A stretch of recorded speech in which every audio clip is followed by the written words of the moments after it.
Hello, everybody, and welcome back to the Mystery Sports Podcast. And as you can tell by the title, talking about cricket, and I didn't expect to be doing this reaction to the first test this early on. I mean, in terms of like what's just happened and what I've seen since 3 o'clock this morning, I'm quite like shocked by what I've seen because I didn't expect the test to be finished this early.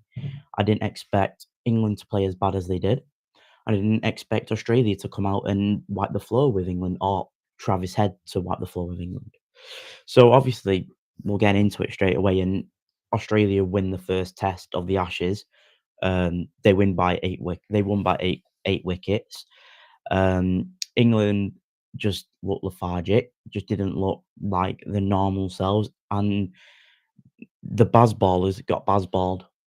That's that's basically the headline of what's just happened in the Ashes. I mean, we go back yesterday, day one of the Ashes. England do amazingly well. Stokes incredible with the ball. Um, Brook, Smith, and the batting obviously on a pitch where it was made for bowlers did really well. Obviously to get 172 and set Australia a target that probably was doable, and then England to go out there with uh, Archer and Stokes and basically just wipe the floor with Australia there and go into today only needing one wicket, getting that done straight away pretty much. And then you're looking, right, England need to build a lead of like 300 or maybe 250. But then what happens? We come out after lunch, we have a massive crumb. I mean, we come out, Duckett looked well, looked like he was doing decent. Pope looked to be getting some runs. And then we go into lunch, we're thinking, all right, we just need, if we can get a few more, don't lose our wicket, don't lose our heads and give cheap wickets away. We're in this game and we can set a target that Australia will struggle to chase on a pitch that is suitable for bowlers. What do? We go into after the lunch and we give up four cheap wickets. Duckett plays a shot where, yeah, it was kind of unplayable, but it's avoidable. Root, Brook, and Pope all just play an expansive drive, which will never ever work in Australia, or it might work in Australia, but there's a higher risk if you're going to play it because 9 times out of 10 you're gonna edge it and it's gonna go to one of the slips. And what happened to all three of them? They all played the price and they all got out. So there was three wickets there, and they're our key. Well, Root and Brook are our key players. That's where we make the runs or we counter attack back, steady as the shit, and Brook counters attack like he always does. But when we didn't, goes on a duck and Root goes on an eight. And eight's obviously nothing in terms of his head did or Labuschagne did for Australia. You need someone, and I, I love Bazball, right? I think it's amazing, but there's got to be somewhere in the line where you think as a cricket player or like in football, for example, you talk about game management and this and that, and the player should be managing the game well. Surely there's got to be some game management in cricket as well, where Root's got to be there thinking, all right, we're under a bit of pressure. Stark's getting the bounce that he wants. Boland's getting the spin or the movement onto the of the seam on the ball on the pitch. So let's just calm down. Let's not whack in everything. Let's just play a bit of conservative cricket. Just rotate the strike. You just build runs that way. You build the score that way. But no, what do? They go and play some abnormal shots where you're thinking in England it'd probably work, but we're in Australia. This is the Ashes. You can't be playing these stupid shots to then be I think it was 63 for 4 or something. And like we had or we lost 4 wickets and we only took 11 runs during that period. And that's the period of Duckett, Pope, Brook, and Root. And you're just like, how's that possible? That shouldn't be happening. We should be playing. We're in Australia. It's for the Ashes. We should be slightly more conservative because it's not gonna be England. It's a completely different scenario where the crowd's always against you.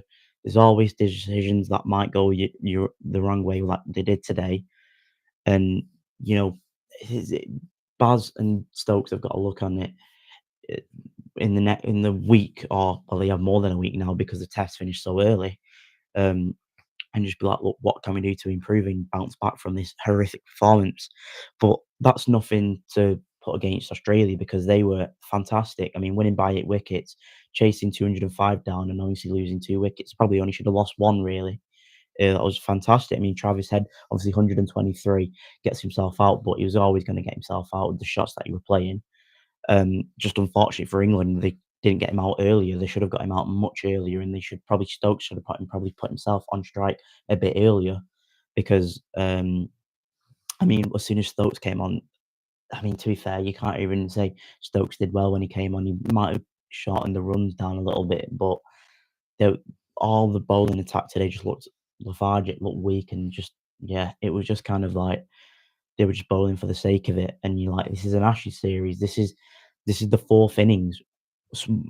Weirdly, on day two, you've got to be on it at all points of time because what will happen? You'll go and lose, and someone like Head, with the quality that he's got, will hit 123 and win the game pretty much and change the game, which obviously happened. But you know, and aside there, and this the only kind of excuse England may have for this horrific performance is that in the fourth innings, when you're coming into lunch, where or into tea, sorry, where England are like, right, we've set a target here. The pitch is doing a lot. The bowl is a bowling's pitch, and we could get a lot out of it.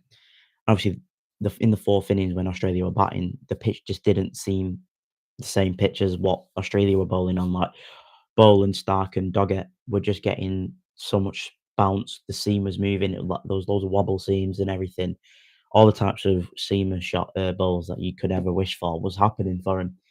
And then when it came to Archer, Stokes, Atkinson, not Atkinson, yeah, because Atkinson, sorry, and Cars, there was just nothing there for him. The bounce weren't there. The ball wasn't pitching right, and that's the only kind of excuse you could probably have for the England bowling attack. That's why Australia the wicket just became a batting pitch in the fourth innings, and do England regret probably not sticking the batting out till now or till the end of the session? Yeah, really, because if you do, and judging how the pitches have evolved, England could probably score about 300-400 runs, especially in terms of the quality that they've got. Let's say Pope and Root didn't give their wickets so easily away, and they just steadily kept batting like 50 balls or 100 balls each, right? Just kept building and building. And when the pitch developed like it was today, the likes of Brooks, Stokes, Smiths, I mean, Smith's dismissal was a bit of a shambles. I'm going to talk about that in a second. But the likes of Brooks and Root, even Pope as well, they could have got huge, huge scores there. Root could have got his century. Brook could have got a century. You don't know. Like, look how Mitchell start with Travis Head was playing. He opens the batting for the T20 team for Australia, right? I mean, Brook is obviously the captain for the white ball team in England, so he's more, and we know how good he is because he can hit a 50 off like 20 balls because he's mental. So it's just kind of like sometimes I feel like they've got to know that maybe Bazball is amazing, yes, but we might have to take a step back and just play the cricket and just progress through instead of just always constantly hitting the ball and trying to play those amazing shots to get a boundary every single ball. Because sometimes, obviously, sometimes it works and it looks amazing. Sometimes just keep rotating the strike because your build runs up there anyway. You can still keep the run rate high, but hopefully they can see that. But I mean, there's still 4 tests left. England have got to win the next one, which isn't starts on the 4th of December. So if England win that, then obviously then it makes it more entertaining. And I think they will do it entertaining. I still think England have got a chance of winning this Ashes. And if Australia were to win the next test, I do think it will be a very, very hard battle for England to get level, really, or try and win 3-2, because I just don't see England and Australia winning 3 tests on a bounce. I just can't see that happening. But, I think from what we can take from this game is that England need to just turn up properly and stop rushing things and take their time in what they're actually trying to do. And Australia, despite the form that they've been in, despite how badly the press have been portraying them in the media and things, they are a very good side, and they've still got the qualities of like Mitchell Stark, um, Travis Head, Smith, Labuschagne, even Kawaja,